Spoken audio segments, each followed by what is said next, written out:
আসসালামু আলাইকুম প্রিয় শিক্ষার্থী, শ্রদ্ধেয় অভিভাবক এবং আমার প্রিয় সহকর্মীবৃন্দ, সকলকে আজকের এই অনলাইন ক্লাসে স্বাগত জানাই। আমি তাসফিয়া আফরিন, সহকারী শিক্ষক, Comilla modern high school, Comilla. আজকে আমি নবম দশম শ্রেণীর বিজ্ঞান নবম অধ্যায় দুর্যোগের সাথে বসবাস এই চ্যাপ্টারের কিছু বিশেষ অংশ নিয়ে আলোচনা করব। প্রথমেই আমি আলোচনা করব বাংলাদেশের প্রেক্ষাপটে জলবায়ু পরিবর্তনের প্রভাব নিয়ে। সুপ্রিয় শিক্ষার্থীবৃন্দ, আজকে আমি নবম দশম শ্রেণীর বিজ্ঞান নবম অধ্যায় দুর্যোগের সাথে বসবাস এই চ্যাপ্টারের কিছু গুরুত্বপূর্ণ টপিক নিয়ে আলোচনা করব। আজকে আমি আলোচনা করব বাংলাদেশের প্রেক্ষাপটে জলবায়ু পরিবর্তনের প্রভাব, বৈশ্বিক উষ্ণতা এবং এসিড বৃষ্টি নিয়ে। এই টপিকগুলো তোমাদের জন্য খুবই গুরুত্বপূর্ণ। চলো আমরা চলে যাই মূল আলোচনায়। বাংলাদেশের প্রেক্ষাপটে জলবায়ু পরিবর্তনের প্রভাবগুলো কি কি তা একটু সংক্ষেপে আমরা জেনে নিই। প্রথমত, ঋতুর পরিবর্তন হয়, বন্যা হয়, নদী ভাঙ্গন, খরা, পানির লবণাক্ততা, সামুদ্রিক প্রবালের ঝুঁকি, বনাঞ্চল, মৎস্য সম্পদ, স্বাস্থ্য ঝুঁকি, জীববৈচিত্র্য এবং সাইক্লোন ইত্যাদি দেখা দেয়। চলো আমরা একে একে জেনে নিই। ঋতুর পরিবর্তন। তোমরা জানো বাংলাদেশ ষড়ঋতুর দেশ। ষড়ঋতুর দেশ মানে বাংলাদেশে কয়টি ঋতু থাকার কথা? 6টি ঋতু থাকার কথা। গ্রীষ্ম, বর্ষা, শরৎ, হেমন্ত এবং শীত, বসন্ত। কিন্তু জলবায়ু পরিবর্তনের কারণে বাংলাদেশে এখন ষড়ঋতু দেখা যায় না। ঋতুচক্রের পরিবর্তন দেখা দেয়। যেমন প্রত্যেকটা ঋতুরই কিন্তু আলাদা আলাদা কিছু বৈশিষ্ট্য থাকার কথা, কিন্তু বর্তমান বাংলাদেশে ওই ঋতুর বৈশিষ্ট্যগুলো আমরা ভালোভাবে দেখতে পাই না।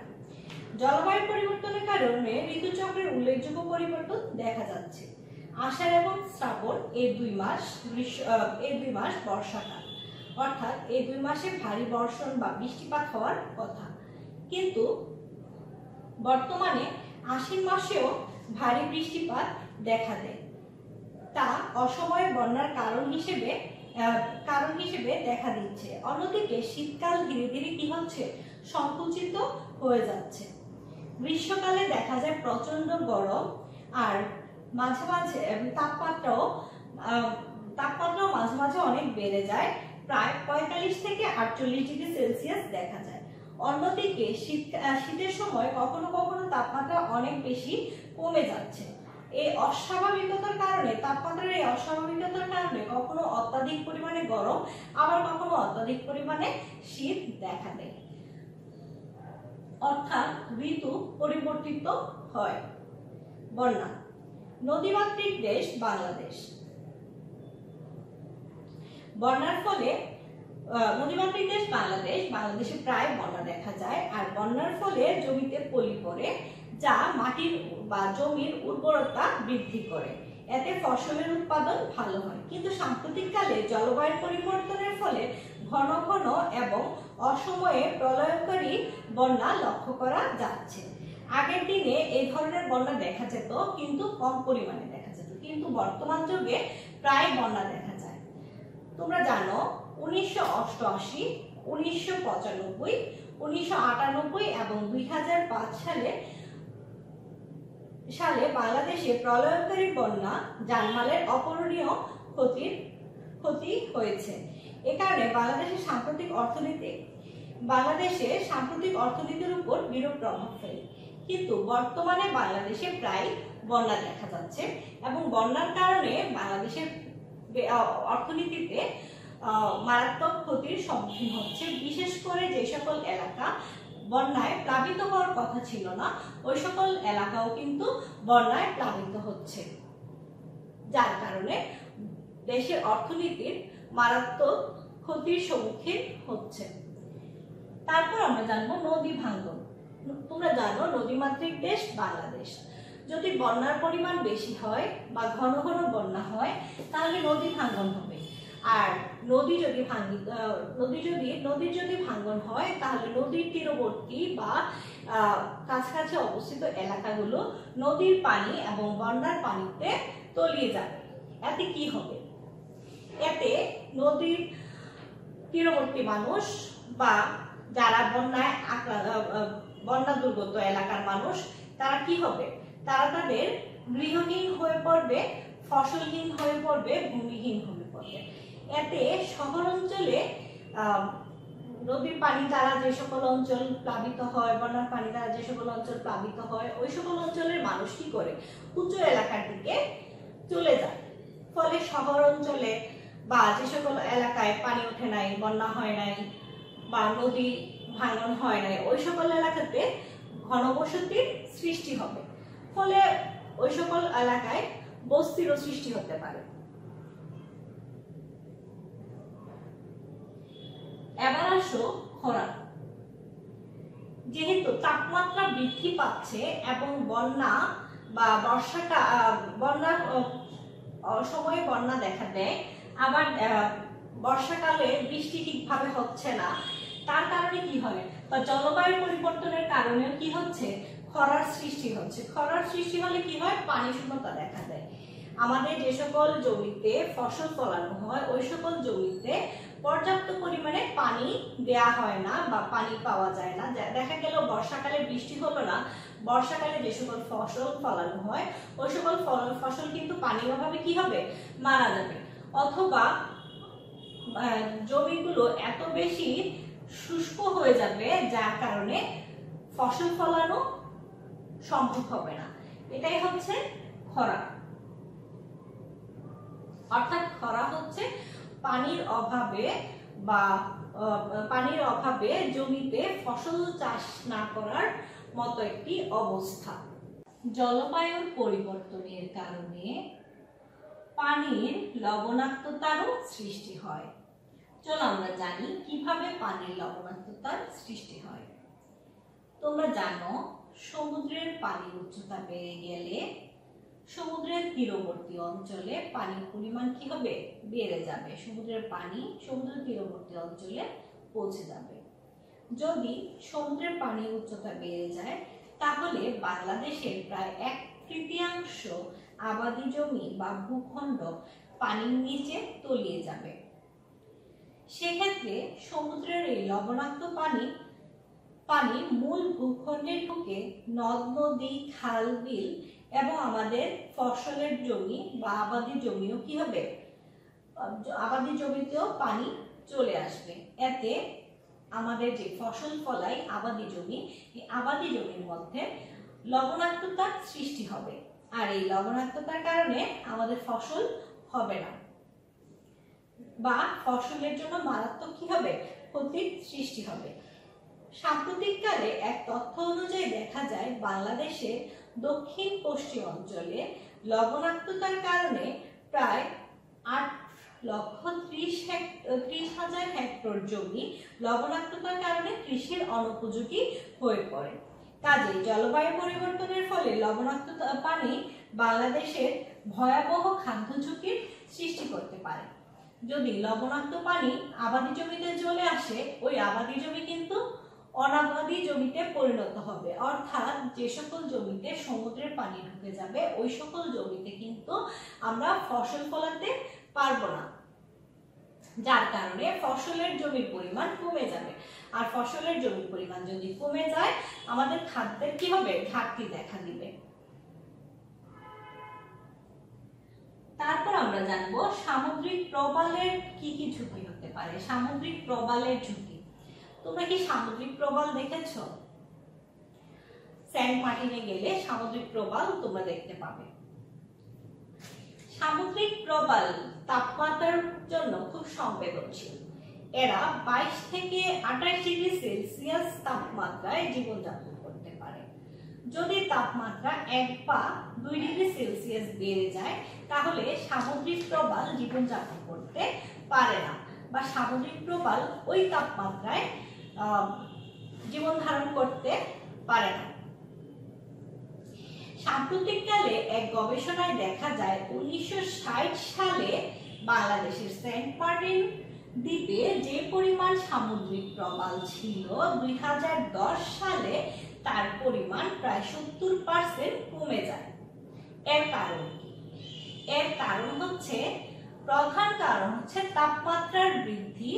কারণ তোমরা জানো সামুদ্রিক প্রবাল 22 থেকে 28 ডিগ্রি সেলসিয়াস তাপমাত্রায় জীবনযাপন করতে পারে। এর চেয়ে বেশি তাপমাত্রা হলে জীবনযাপন করতে পারবে না। 1960 সাল থেকে 2010, 1960 সালে যে পরিমাণ সামুদ্রিক প্রবাল ছিল 2010 সালের দিকে গবেষণায় দেখা যায় ওই সামুদ্রিক প্রবালের পরিমাণ প্রায় 75% কমে যায়। তাহলে তাপমাত্রা যত বেড়ে যাবে সামুদ্রিক প্রবালের জীবন ধারণ করা বা সামুদ্রিক প্রবালের জন্য এটা তত বেশি হুমকির সৃষ্টি হবে।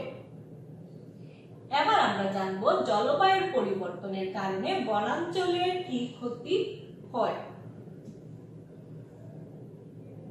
বনাঞ্চল, তোমরা জানো বাংলাদেশের একমাত্র ম্যানগ্রোভ বনাঞ্চল হচ্ছে কি সুন্দরবন। সুন্দরবন আমাদের জন্য খুবই গুরুত্বপূর্ণ।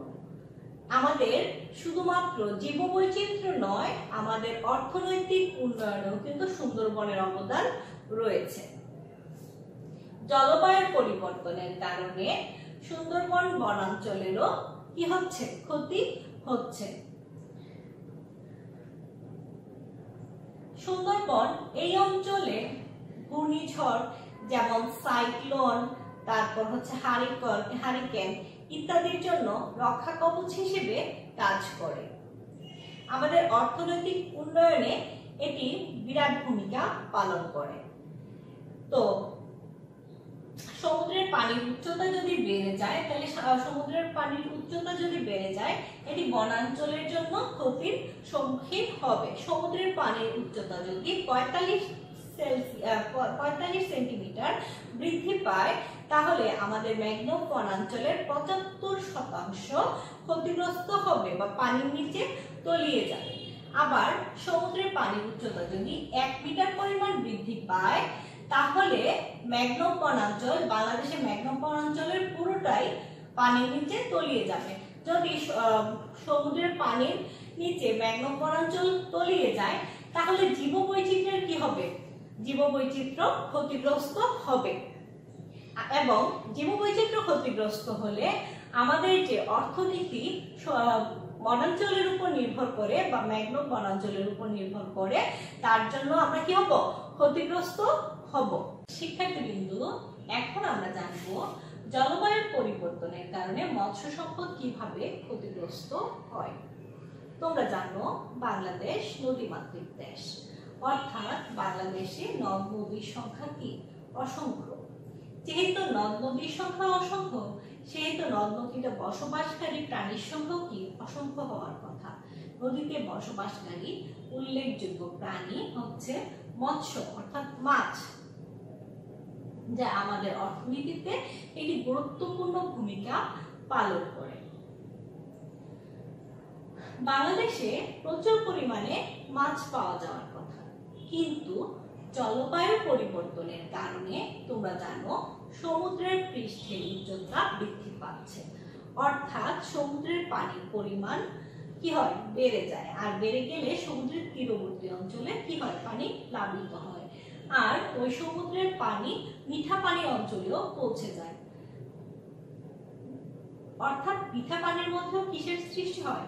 লবণাক্ততার সৃষ্টি হয়ে যায়। যদি পানির লবণাক্ততার পরিমাণ বেড়ে যায় তাহলে মিঠা পানির অঞ্চলে বা মিঠা পানির অঞ্চলে যে সকল মাছ পাওয়া যাওয়ার কথা ওই সকল মাছের জীবনযাপনে কি হয়? ব্যাঘাত ঘটে। ফলে মিঠা পানিতে যে ধরনের মাছ পাওয়া যাওয়ার কথা তার পরিমাণ দিন দিন কমে যাচ্ছে। মাছ এবং অনেক মাছ এবং মাছের পোনা 32 ডিগ্রি সেলসিয়াস তাপমাত্রার বেশি হলে, পানির তাপমাত্রা যদি 32 ডিগ্রি সেলসিয়াসের বেশি হয় তাহলে অনেক মাছ এবং মাছের পোনা জীবনযাপন করতে পারে না। যেহেতু তাপমাত্রা পানির লবণাক্ততাও বৃদ্ধি পাচ্ছে এবং তাপমাত্রাও বেড়ে যাচ্ছে, প্রায় 35 ডিগ্রি সেলসিয়াস তাপমাত্রায় রোগ জীবাণুর বেশি সৃষ্টি হয়। অর্থাৎ 35 ডিগ্রি সেলসিয়াস যদি পানির তাপমাত্রা হয়ে যায়, পানিতে বসবাসকারী প্রাণী মাছের জন্য জীবন ধারণে ব্যাঘাত ঘটবে এবং পানির মধ্যে প্রচুর পরিমাণে রোগ জীবাণুর সৃষ্টি হবে। আর পানিতে রোগ জীবাণু সৃষ্টি হলে পানিতে বসবাসকারী মাছের জীবনযাপন ব্যাঘাত ঘটবে। অনেক সময় দেখা যায় মাছের মরক লাগে, নদ নদীতে বা পুকুরে মাছ দেখা যায় মরে মরে ভেসে ওঠে। এর কারণ হচ্ছে পানির তাপমাত্রা বেড়ে যাওয়া। আর পানির তাপমাত্রা বেড়ে গেলে পানিতে বসবাসকারী রোগ জীবাণুর পরিমাণ বেড়ে যায়। তাহলে জলবায়ু পরিবর্তনের কারণে কি হচ্ছে? মৎস্য সম্পদের ক্ষতিগ্রস্ত হচ্ছে। তারপর আমরা দেখব স্বাস্থ্য ঝুঁকি। মানুষ ও অন্যান্য প্রাণী জলবায়ু পরিবর্তনের কারণে মানুষ ও অন্যান্য সকল প্রাণীর জন্য স্বাস্থ্যের ঝুঁকি সৃষ্টি হয়। যেহেতু বর্তমানে দেখা যায় বন্যার পরিমাণ বেড়ে যাচ্ছে, যার কারণে পানি দূষিত হয়। আর পানি দূষিত হলে পানিবাহিত বিভিন্ন ধরনের রোগেরও সৃষ্টি হয়। পানিবাহিত বিভিন্ন রোগ বলতে কলেরা, টাইফয়েড এগুলো দেখা যায় খুব বেশি পরিমাণে দেখা যাচ্ছে। কলেরা, ডায়রিয়ার প্রাদুর্ভাব বেশি হয়। আর কলেরা, ডায়রিয়া হচ্ছে পানিবাহিত রোগ। যেহেতু জলবায়ু পরিবর্তিত হচ্ছে, আর জলবায়ু পরিবর্তনের কারণে কি হচ্ছে? আমরা বিভিন্ন ধরনের স্বাস্থ্য ঝুঁকিতে ভুগছি। আবার দেখা যায় যদি তাপমাত্রা বেড়ে যায় তাহলেও বিভিন্ন ধরনের রোগের সৃষ্টি হয়। তোমরা অ্যানথ্রাক্স রোগ সম্পর্কে জানো কিনা?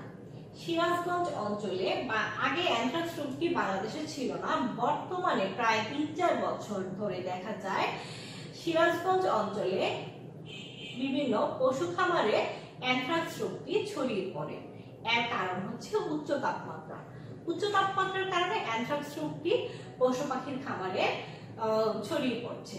আর পশু পাখি থেকে দেখা যাচ্ছে মানুষের মধ্যেও এই রোগ ছড়িয়ে পড়ে। মানুষের সঠিক চিকিৎসায় অ্যানথ্রাক্স রোগ থেকে মুক্তি পেলেও জীবজন্তু কিন্তু এই অ্যানথ্রাক্স রোগ থেকে মুক্তি পাচ্ছে না। গবেষণায় দেখা যায় এই অ্যানথ্রাক্স রোগটি মূলত তাপমাত্রার বৃদ্ধির কারণেই হয়ে থাকে। আর এই তাপমাত্রা বৃদ্ধিটা কেন হচ্ছে? জলবায়ু পরিবর্তনের কারণে। এবার আমরা দেখব জলবায়ু পরিবর্তনের কারণে জীববৈচিত্র্যের কিরূপ প্রভাব পড়ে। জলবায়ু পরিবর্তনের কারণে জীববৈচিত্র্যের উপর মারাত্মক প্রভাব পড়ে।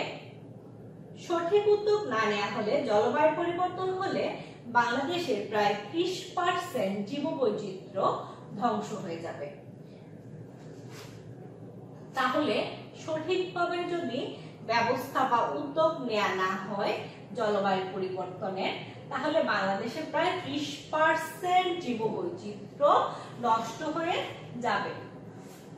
সাইক্লোন, হারিকেন ইত্যাদি হচ্ছে বিভিন্ন ঘূর্ণিঝড়। জলবায়ুর পরিবর্তনের কারণে বাংলাদেশে বর্তমানে সাইক্লোন, ঘূর্ণিঝড় ইত্যাদি প্রাকৃতিক দুর্যোগ খুব ঘন ঘন বা বেশি পরিমাণে দেখা দিচ্ছে। বৈশ্বিক উষ্ণতা বা গ্লোবাল ওয়ার্মিং শব্দ দুটির সাথে শিক্ষার্থীবৃন্দ তোমরা আগেই পরিচিত। বৈশ্বিক উষ্ণতা মানে কি? বৈশ্বিক মানে বিশ্বব্যাপী, আর উষ্ণতা মানে কি? তাপমাত্রা। তার মানে বৈশ্বিক উষ্ণতা মানে হচ্ছে বিশ্বব্যাপী তাপমাত্রা বৃদ্ধি বা পৃথিবীর তাপমাত্রা বৃদ্ধি পাওয়া। পৃথিবীর তাপমাত্রা তোমরা জানো দিন দিন বেড়েই চলেছে। আর পৃথিবীর এই তাপমাত্রা বৃদ্ধিটাকে বলা হয় বৈশ্বিক উষ্ণায়ন বা উষ্ণতা।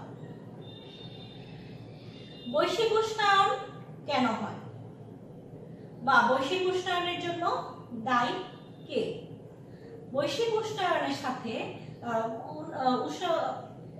বৈশ্বিক উষ্ণতার সাথে দায়ী হচ্ছে গ্রিন হাউস গ্যাস। বৈশ্বিক উষ্ণতা বৃদ্ধির জন্য দায়ী হচ্ছে কে? Greenhouse gas. তোমরা গ্রিন হাউস সম্পর্কে নিশ্চয়ই জানো। গ্রিন হাউস হচ্ছে, গ্রিন মানে কি সবুজ, আর হাউস হচ্ছে কি ঘর, সবুজ ঘর। বা শীতপ্রধান দেশে ফসল উৎপাদনের জন্য কাঠের ঘর ব্যবহার করা হয়। এর কারণ কি? তোমরা জানো শীতপ্রধান দেশে সূর্যের তাপ খুব কম পরিমাণে পৌঁছায় এবং খুব স্বল্প সময় সূর্যের তাপ পৌঁছায়। এই সূর্যের তাপ ধরে রাখার জন্য উন্নত বিশ্বে শীতপ্রধান দেশগুলোতে গ্রিন হাউসের ব্যবস্থা করা হয় এবং ঘরের মধ্যে কি করা হয়, ফসল বা শাকসবজির চাষ করা হয়, যার কারণে বিভিন্ন গ্যাসেরও সৃষ্টি হয়, যেমন কার্বন ডাই অক্সাইড, সিএফসি বা ক্লোরোফ্লোরোকার্বন, মিথেন, ক্লোরিন এবং জলীয় বাষ্প ইত্যাদির পরিমাণ পরিবেশে বেড়ে যাচ্ছে। আর এই সকল গ্যাসের কারণে কি হয়, বৈশ্বিক উষ্ণতার সৃষ্টি হয়। বৈশ্বিক উষ্ণতাটা দুটো কারণে হয়, একটা হচ্ছে মানুষ সৃষ্ট কারণ, আরেকটা হচ্ছে প্রাকৃতিক কারণ। এই দুই কারণেই বৈশ্বিক উষ্ণতার সৃষ্টি হয়।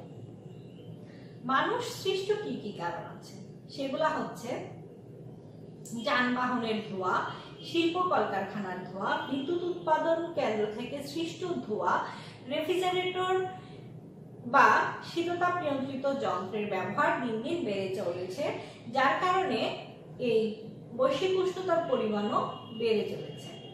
আর অপরদিকে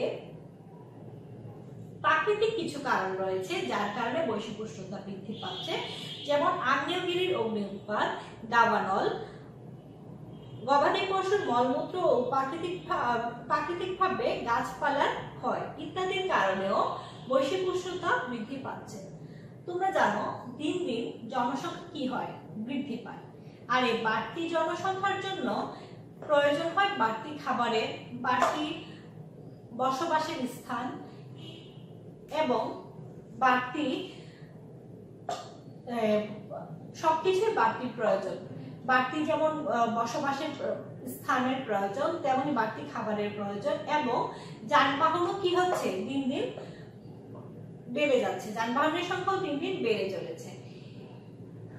আর এই যানবাহনের ধোঁয়া বেড়ে যাওয়া, যানবাহনের সংখ্যা বেড়ে যাওয়ার কারণে যানবাহনের ধোঁয়ার পরিমাণও কি হচ্ছে, বেড়ে চলেছে।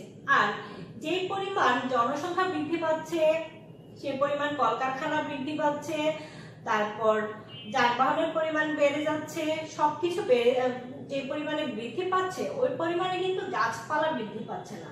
গাছপালার ক্ষেত্রে তার বিপরীত ঘটনা ঘটছে। আমরা গাছপালা কেটেই কিন্তু বিভিন্ন শিল্প কলকারখানার ব্যবস্থা করতেছি বা বড় বড় বিল্ডিং তৈরি করতেছি, বসবাসের উপযোগী আবাসস্থলের তৈরি করছি কি কেটে, গাছপালা কেটে বা বনাঞ্চল কেটে। আর এই বনাঞ্চল যে আমরা কেটে ফেলতেছি, যার কারণে তোমরা জানো গাছপালা কি করে, এই সকল গ্যাস শোষণ করে, বিশেষ করে কার্বন ডাই অক্সাইড গ্যাস খাদ্য উৎপাদনের জন্য কাজে লাগায়। যেহেতু গাছপালার পরিমাণে কমে যাচ্ছে, কার্বন ডাই অক্সাইডের পরিমাণ কি হবে, তাহলে বেড়ে যাবে। যে পরিমাণ কার্বন ডাই অক্সাইড গাছপালা শোষণ করে নেওয়ার কথা, গাছপালার সংখ্যা দিন দিন কমে যাওয়ার কারণে বায়ুমণ্ডলে কার্বন ডাই অক্সাইড সেই পরিমাণে শোষিত হচ্ছে না। তাহলে কার্বন ডাই অক্সাইডের পরিমাণ বায়ুমণ্ডলে কি হচ্ছে, দিন দিন বেড়ে চলেছে। আর এই কার্বন ডাই অক্সাইড এবং সিএফসি, অর্থাৎ ক্লোরোফ্লোরোকার্বন, ক্লোরিন, মিথেন ইত্যাদি গ্যাসের পরিমাণ দিন দিন যেহেতু বেড়ে চলেছে, সেই কারণে বায়ুমণ্ডলে গ্রিন হাউসের যে গ্যাসগুলো, এই গ্যাসগুলোর পরিমাণ যেহেতু বেড়ে চলেছে, সেই কারণে বৈশ্বিক উষ্ণতার পরিমাণও কি হচ্ছে, দিন দিন বেড়েই চলেছে। তাহলে জলবায়ু পরিবর্তনের কারণে বৈশ্বিক উষ্ণতার পরিমাণ বৃদ্ধি পায়। এখন আমরা জানবো অ্যাসিড বৃষ্টি সম্পর্কে। অ্যাসিড বৃষ্টি বা অ্যাসিড রেইন। শিক্ষার্থীবৃন্দু, তোমরা কি অ্যাসিড সম্পর্কে জানো? অ্যাসিড এবং ক্ষার, অ্যাসিড এবং ক্ষার নির্ণয় করা হয় পিএইচ এর সাহায্যে। পিএইচ মানে হচ্ছে হাইড্রোজেন আয়নের ঋণাত্মক লগারিদম। পিএইচ কে 0 থেকে 14 পর্যন্ত ধরা হয়। 0 থেকে 7 আগ পর্যন্ত হচ্ছে এসিডিও, 7 হচ্ছে নিরপেক্ষ এবং 7 পর থেকে 14 পর্যন্ত হচ্ছে ক্ষারীয়। তোমরা জানো বিশুদ্ধ পানির পিএইচ হচ্ছে 7। বৃষ্টির পানির পিএইচ এর মান যদি 7 থেকে কম হয় অর্থাৎ 5 এর কাছাকাছি হয় তাহলে ওই বৃষ্টির পানিটাকে বলা হয় এসিডিও পানি বা এসিড বৃষ্টি। যে বৃষ্টির পানিতে পিএইচ এর পরিমাণ 7 এর কম বা 5 এর কাছাকাছি হয় ওই বৃষ্টির পানিটাকে বলা হয় এসিড বৃষ্টি বা ওই বৃষ্টিটাকে বলা হয় এসিড বৃষ্টি। চোখে দেখে কিন্তু কোনটা এসিড বৃষ্টি আর কোনটা নরমাল বৃষ্টি সেটা কিন্তু বোঝা যায় না। এসিড বৃষ্টি পরিবেশের জন্য মারাত্মক ক্ষতির সৃষ্টি করে, বিশেষ করে জলজ প্রাণী জন্য এসিড বৃষ্টিটা বেশি ক্ষতিকর। এসিড বৃষ্টিতে কি কি থাকে? এসিড বৃষ্টিতে বিশেষ করে সালফিউরিক অ্যাসিড এবং নাইট্রিক অ্যাসিড থাকে। তাছাড়াও হাইড্রোক্লোরিক অ্যাসিড অল্প পরিমাণে বিদ্যমান থাকে। অর্থাৎ যে বৃষ্টির পানিতে সালফিউরিক অ্যাসিড, নাইট্রিক অ্যাসিড এবং হাইড্রোক্লোরিক অ্যাসিড বিদ্যমান থাকে সে বৃষ্টিকে এসিড বৃষ্টি বলে। অথবা যে বৃষ্টির পানির পিএইচ এর মান 5 বা 5 এর কাছাকাছি ওই বৃষ্টিটাকে এসিড বৃষ্টি বলা হয়। এখন আমরা জানবো এসিড বৃষ্টি কেন হয়। এসিড বৃষ্টি দুটি কারণে হতে পারে, একটি হচ্ছে প্রাকৃতিক কারণ আর একটি হচ্ছে মানুষ সৃষ্ট কারণ। প্রাকৃতিক কারণটা কি কি? প্রাকৃতিক কারণটা হচ্ছে দাবানল, আগ্নেয়গিরির অগ্নি উৎপাত, বজ্রপাত, তারপর হচ্ছে গাছপালার পতন ইত্যাদি। আর মানুষ সৃষ্টি কারণগুলো কি কি? মানুষ সৃষ্ট কারণগুলো হচ্ছে বিভিন্ন ধরনের কলকারখানা থেকে নির্গত ধোঁয়ায় যদি নাইট্রোজেন এবং সালফারের পরিমাণ বেশি থাকে তাহলে এটি বায়ুর অক্সিজেনের সাথে বিক্রিয়া করে নাইট্রোজেন ডাইঅক্সাইড বা নাইট্রাস অক্সাইড এবং সালফার ডাইঅক্সাইডের সৃষ্টি করে। এই নাইট্রাস অক্সাইড এবং সালফার ডাইঅক্সাইড পরবর্তীতে বৃষ্টির পানির সাথে বিক্রিয়া করে সালফিউরিক অ্যাসিড এবং নাইট্রিক অ্যাসিড উৎপন্ন করে। এই সালফিউরিক অ্যাসিড এবং নাইট্রিক অ্যাসিড বৃষ্টির পানি দ্বারা প্রবাহিত হয়ে আমাদের ভূপৃষ্ঠে এসে পৌঁছায় এবং ভূপৃষ্ঠ থেকে বিভিন্ন নদ নদী, খাল বিল, সমুদ্রে গিয়ে পৌঁছায়, যার ফলে এটি কৃষিজ জমির জন্য যেমন ক্ষতিকর তেমনি পানিতে বসবাসকারী জীবের জন্য মারাত্মক ক্ষতিকর। কৃষিজ জমিতে তোমরা জানো উদ্ভিদের জন্য বিশেষ কিছু আয়নের প্রয়োজন, যেমন ম্যাগনেসিয়াম, ক্যালসিয়াম ইত্যাদি। ম্যাগনেসিয়াম, ক্যালসিয়াম, সোডিয়াম ইত্যাদির প্রয়োজন। এসিড বৃষ্টি দ্বারা এই সকল আয়নগুলো দ্রবীভূত হয়ে যায়, ফলে ফসলের মারাত্মক ক্ষতি হয়। এছাড়াও যখন এসিড বৃষ্টি নদ নদী খাল বিলের পানির সাথে মিশে যায় তখন কিন্তু নদ নদী খাল বিলের পানিরও অ্যাসিডের পরিমাণ বেড়ে যায়। আর অ্যাসিডের পরিমাণ যদি বেড়ে যায় নদ নদী খাল বিলে বিদ্যমান বিভিন্ন প্রাণীর জীবন ধারণ হুমকির সম্মুখীন হয়। তাহলে অ্যাসিড বৃষ্টি রোধের জন্য আমাদের করণীয় কি? আমাদের করণীয় হচ্ছে কয়লা বা বিদ্যুৎ উৎপাদন কেন্দ্রে বিভিন্ন শিল্প কলকারখানা থেকে যে সকল ধোঁয়া নির্গত হয় ওই সকল ধোঁয়া যদি আমরা ছাঁকনির মাধ্যমে ছেঁকে নাইট্রোজেন এবং সালফার পরিবেশে না ছাড়ি তাহলে কিন্তু এই সালফার বা নাইট্রোজেন বা নাইট্রাস অক্সাইড বায়ুর অক্সিজেনের সাথে বিক্রিয়া করে নাইট্রোজেন ডাইঅক্সাইড বা সালফার ডাইঅক্সাইড তৈরি করতে পারে না। আর বায়ুতে যদি নাইট্রোজেন ডাইঅক্সাইড, সালফার ডাইঅক্সাইড না থাকে তাহলে জলীয় বাষ্পের সাথে বিক্রিয়া করে নাইট্রিক অ্যাসিড বা সালফিউরিক অ্যাসিড হিসেবে অ্যাসিড বৃষ্টি হয়ে আবার পৃথিবীতে ফিরে আসতে পারে না। তাহলে আমাদের কি করতে হবে? শিল্প কলকারখানার ধোঁয়া ছাড়ার আগে চিমনি ব্যবহার করতে হবে বা ছাঁকনির সাহায্যে নির্গত করতে হবে ওই সকল ধোঁয়া, যাতে সালফার বা নাইট্রোজেন পরিবেশের সাথে মিশে না যায়। তাহলে শিক্ষার্থীবৃন্দ, আশা করি তোমরা এসিড কৃষি সম্পর্কে বুঝতে পেরেছো। আজকের ক্লাস এ পর্যন্তই। আগামী ক্লাস দেখার আমন্ত্রণ রইল। সেই সাথে সবাই ভালো থাকবে, সুস্থ থাকবে এবং নিরাপদে থাকবে।